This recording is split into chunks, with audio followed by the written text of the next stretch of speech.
It's rainy and it's cold. We can't go corn planting. So Randy and I are gonna go exploring and see if we can figure out a way to improve a field.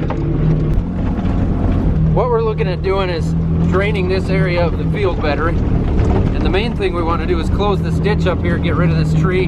That way we can farm straight along the side of the railroad tracks over here, not have to turn the combine and the sprayer and the planter, everything around back in this corner here.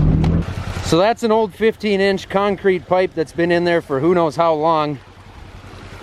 I believe that it used to go all the way down to the state highway, which is about 600 feet downstream. What I want to do is fix it, close this ditch up. We've also got a 6-inch pipe that comes in here. So the clay chunks, I'm pretty positive, was an older one that got replaced, because when we've dug in the ground back there to replace it, we find chunks of clay back there too, but it's concrete when we get there. He left me. He didn't say anything. He just pushed buttons on his GPS and he left me. I didn't really like him that much anyway, to be honest with you. He's the reason I've got a bit of a headache today. We're gonna have to cut this monster down. It looks a lot bigger than what I remember it being. I might struggle with that stuff. As I walk down the ditch here farther, you can see this back corner right here. It just comes to this narrow point that's only about 150 feet wide in the back. We end up running over all the corn we plant back in here. We don't get much of a crop because of that. And you can see obviously the ditch just continues to erode away, and what we want to do is stop that, put in some new pipe that's going to hold together a lot better, and just run it down through here all the way up to the highway. That way we're not farming around this, and we're not losing soil back here. The reason I don't know so much about the history in the past of what's gone on with this ditch is because we've actually only farmed this for 3 years. We rented it the first year, and then I actually bought it 2 years ago, so this will be our fourth crop going on it this year. We're gonna put corn on it again and have some corn on corn out here. So this is the piece that I own personally. This is my piece of dirt, and I'm just looking to improve it. So we just want to get it down to here. Pretty much. I know the ancestors used horses to pick rock, but I don't know how the horses picked that one up without opposable thumbs. So what we're doing here is marking the elevation, and then we're going to go to the other end and see how much fall we have from one end to the other, because water needs to flow downhill. It doesn't need to. It's just cheaper to do it that way. Yes. So yeah, we should be good. There's 9 feet of fall in 600 feet. You're saying that's enough? Well, yeah, we like to have a foot of rise in 100 feet and 1,000 feet. So at this, you know, we have 9 and 600 feet already. No issues. No issues. All right. Kind of what I figured. You can see it. Tomorrow we get dirty.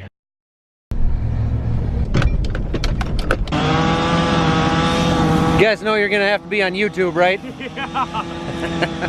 What they're doing now is cutting back a little ways to find solid tile, because the end here was crumbling. So they're gonna dig back until they make sure they get to solid tile before they hook into the old pipe with the new stuff. And we got Matt, our professional lumberjack, over here, notching out this cottonwood to see what we can do with it. Well, I suggested to him that he could stand on my shoulders and I could walk around the tree and he could cut one limb at a time.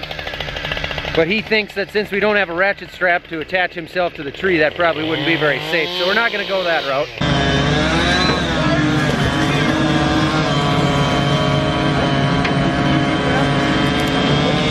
DJ's not used to working with a 6-inch pipe.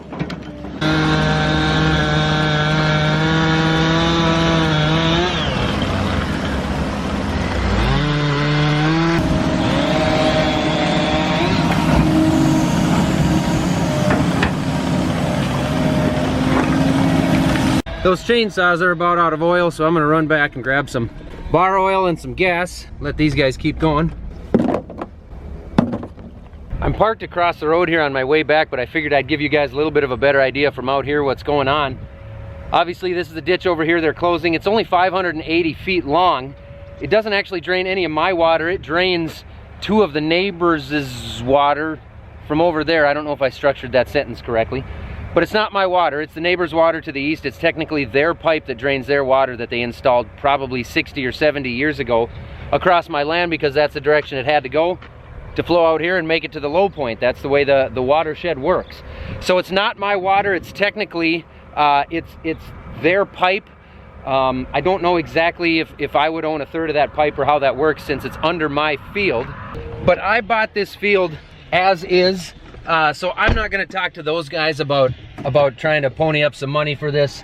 The way I see it, the old tenant farmed it with that ditch open for the last probably 20, 25, 30 years.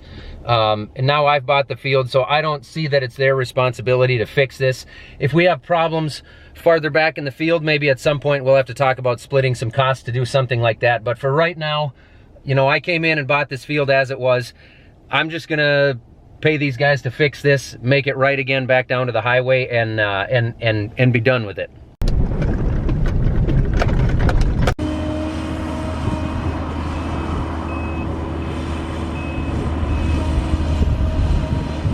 Man, those things don't give up easy, do they? I thought I heard it pop. It sounded like it was really close. Right.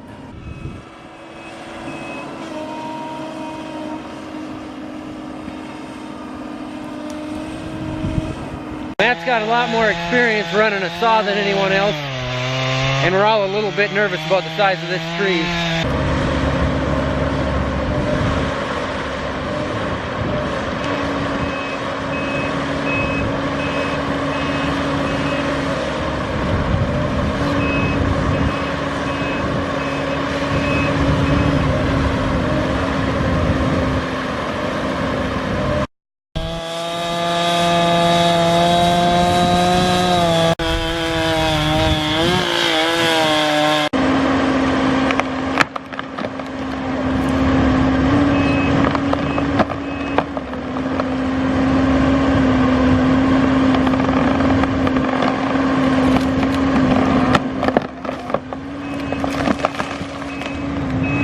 There we go.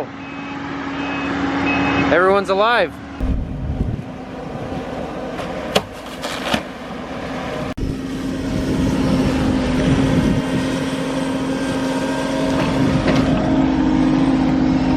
It's like an episode of Bob the Builder.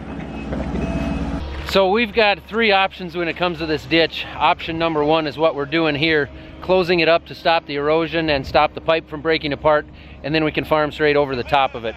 Option two would be to leave it alone, where that tile will continue to erode back, and as it does so a couple feet at a time, it keeps taking the dirt with it like it's been doing for probably the last 40 or 50 years.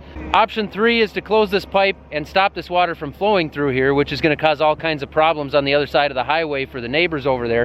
And then we're going to start getting water that washes over the top of our field, which is going to take soil with it. You're only going to stop that to a certain point. It's an awfully large amount of water.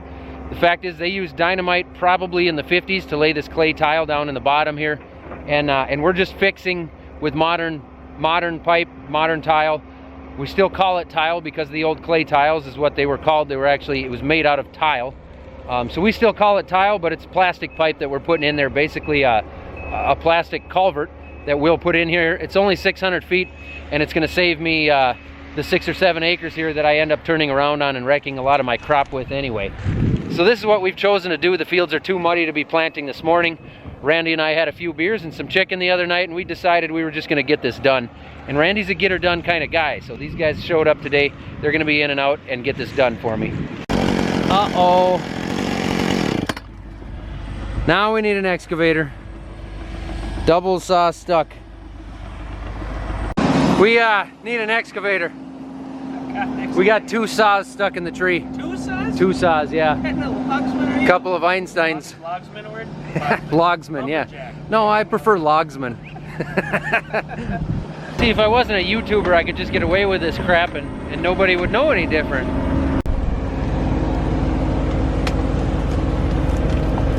Alright, you just gotta try to lift it up a little.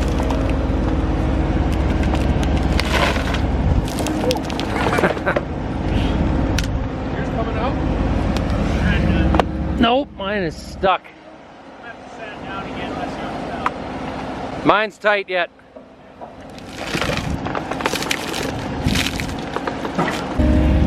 You're making it much worse.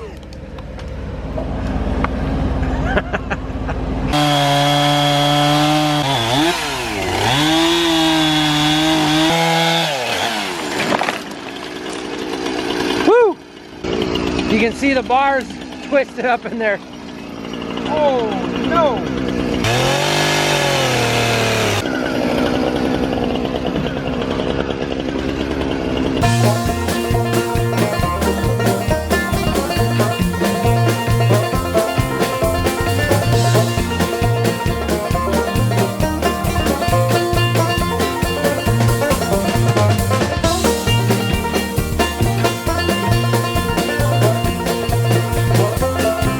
It kind of looked like those guys were going to get stuff done a lot quicker without me standing around there pretending to manage them. So I figured I'd come back and do some of my work while those guys got that stuff done.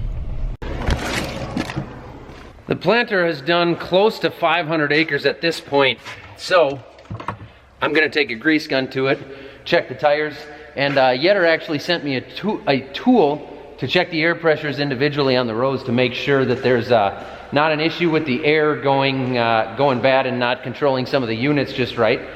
But I did get them a lot better the other day. I was actually playing with them quite a bit, and I got them to run pretty well. I'm wondering if the parts were just so new that they weren't shined up yet, and we were just getting some inconsistencies because of that. But I'm going to throw that tool on there, see what I can find, and I'll do that.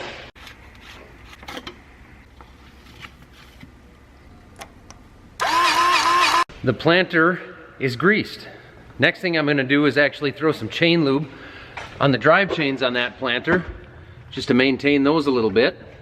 And I actually have a brand new product from the WD-40 company. This is the WD-40's new Specialist Non-Fling Roller Chain Lubricant. You can actually pick this up at Tractor Supply. So we're going to try this around the farm and see what we think of it. That's what I'm going to throw on here. These are the drive chains. These are the drive chains that control this planter and keep everything turning. And it's good to keep them lubed up because they pick up a good amount of dust. And if you've got a lot of slack in the chain, then things are inconsistent. And it's just good to have good chains on a planter. These chains actually were brand new this year. We'll put new chains on every couple of years on our planters just to keep them well maintained, make sure these chains are in good shape.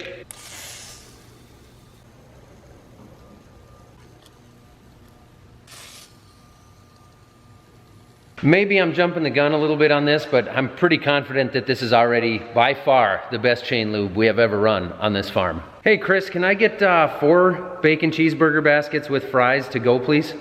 All right, and 4 Mountain Dews. I'm gonna redo, just in case that clip was kind of messy of me pulling these gauges out of the box, I'm gonna do a second thing on that will maybe work out a little cleaner. Got my gauges here from Yetter for testing our row cleaners. I'm gonna back this thing out, open it up, let it build some pressure, and go through those, test some of the slower ones just to make sure. Maybe there is no slower ones anymore if they've loosened up a little bit, but kind of run through and see what we've got here.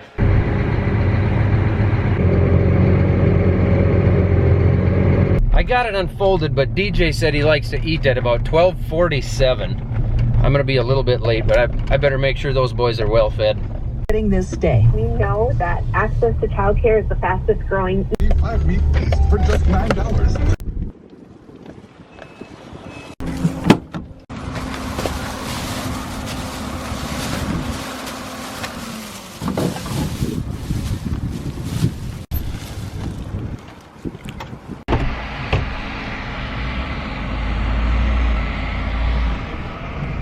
With this sun and wind, we're actually drying off pretty quickly.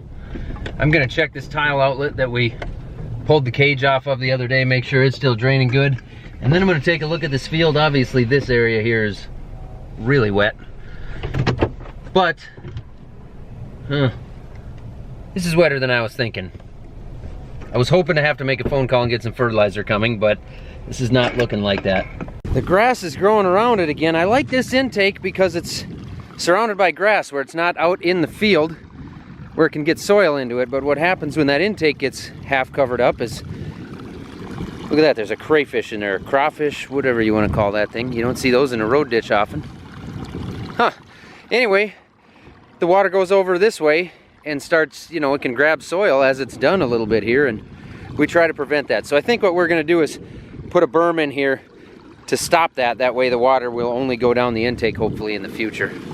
And just that little bit of grass that backs up on there really slows that thing down. Here comes the water. This is very oddly satisfying.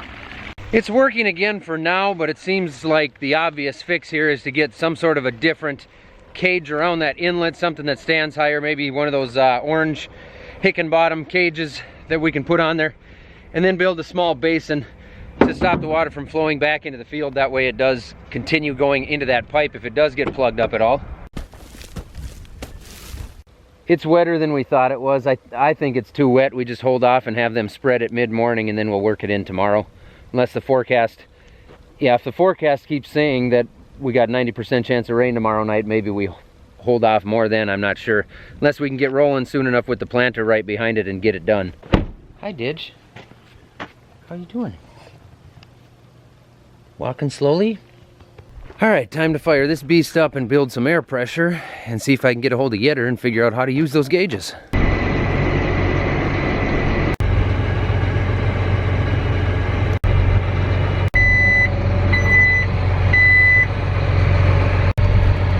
I'm going to crank the up pressure up, make sure they're all up evenly. Now I'm just going to play around and see if I can find any of the sticky ones that didn't want to listen to me the other day. Maybe they've gone away since I was kind of figuring them out at the end. I have zero experience with these things, guys. Okay. That's what I will do then. I'll test on some of that, and then I'll test the same things when I raise them up. I'll just hit on those ones that seem to be stubborn. If they've got pressure to them and they're not moving, I'm guessing the first thing to check it would be the tension that those bolts on the frames are putting on some of those bushings. All right, I'll tinker around here for a while and see what I can find out. Thanks, Jeff.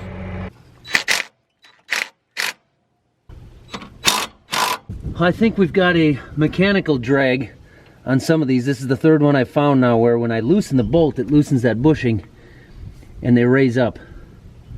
I think that's all we've got here is maybe some stiff arms that are hanging onto these a little too tight, not letting some of them move freely. I'm gonna fire the tractor back up here, get some pressure to it, play around with those gauges and watch those three that I was having problems with now that I've got looser bushings on them, and see if they react any differently.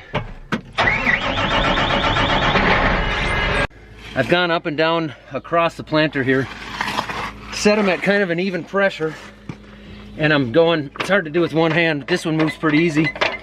You can see how easy that goes up and down. This one, not so much.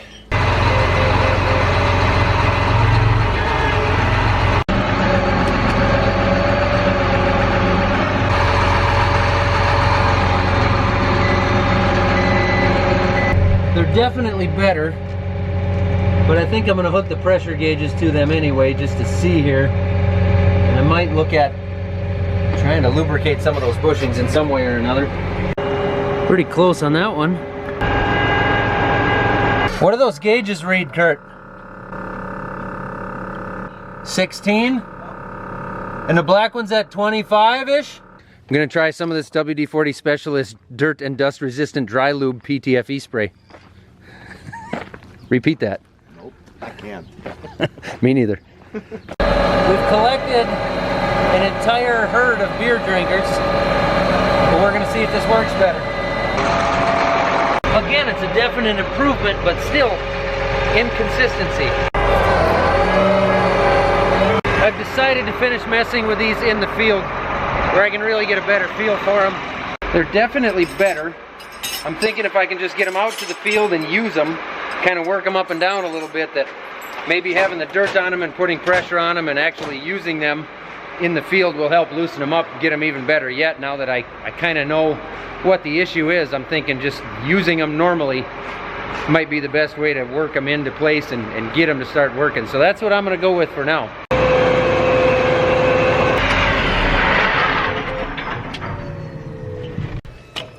You know, see, you don't get dead batteries.